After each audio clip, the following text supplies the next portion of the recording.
S'agissant de la Libye, vous dites que l'on nous accuse d'avoir des relations étroites avec la Libye. C'est quand même curieux. Même à une certaine époque, c'est quand même curieux. Voilà un État souverain qui établit des relations avec un autre État souverain, qui les veut étroites, qui réussit à les avoir étroites, et on l'accuse. Pendant que d'autres ont des relations tout aussi étroites avec ce même État souverain, sans être accusés. L'on veut nous faire croire que nous avons là une maladie honteuse, une maladie à cacher. Alors, qui trompe qui? Dans les relations avec la Libye, faut-il encore que nous le répétions ici, il y a 3 catégories de pays. 3 catégories. Première catégorie, je dirais même de dirigeants. Première catégorie, ceux qui n'osent pas avoir de relations avec Kadhafi, qui se refusent à avoir des relations avec lui, parce que il leur a toujours été dit que la Libye est porteuse de déstabilisation. La Libye du colonel Kadhafi est un danger. Il faut s'en garder comme de la peste. Et effectivement, ces dirigeants-là s'abstiennent pour ne pas avoir des relations avec la Libye du colonel Kadhafi. Deuxième catégorie de dirigeants,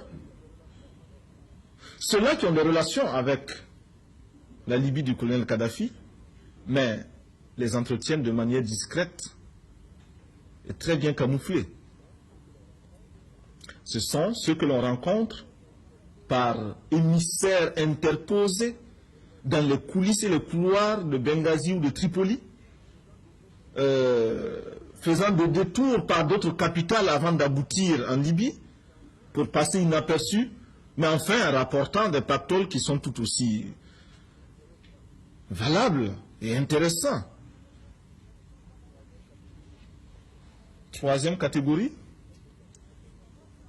ce sont ceux qui entretiennent des relations avec la Libye du colonel Kadhafi, qui le proclament.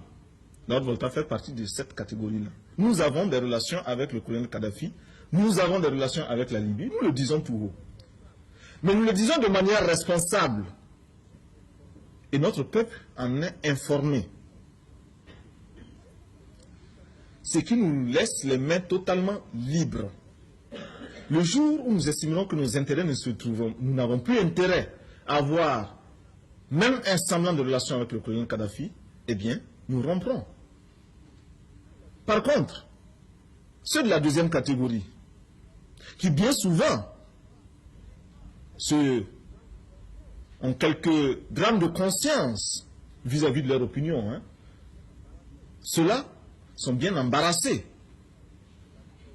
et savent très bien que la menace pèse sur eux comme une épée de Damoclès. Et chaque fois qu'ils ont voulu dénoncer très haut la Libye, on a menacé de révéler 1/10 des contrats qu'ils passent avec la Libye pétrolière. Et ils se sont toujours tus. Qui est pion? Qui est le pion? Est-ce nous, Lord Volta, qui pouvons dire aujourd'hui au colonel Kadhafi ce que nous pensons, ce que nous voulons et ce que nous ne voulons pas? Parce que tout ce que nous faisons est fait au grand jour? Ou bien ceux-là qui prennent des masques et changent d'avion pour se retrouver à Benghazi, en priant les Libyens de ne surtout pas souffler un mot de ce qu'ils font, parce que les sondages d'opinion, par ailleurs, dans certains pays, ça fait mal, ça fait très mal. Qui est le pion? Voyez-vous, il n'y a pas de raison de nous accuser, nous, d'avoir ces relations, nous n'en avons pas honte.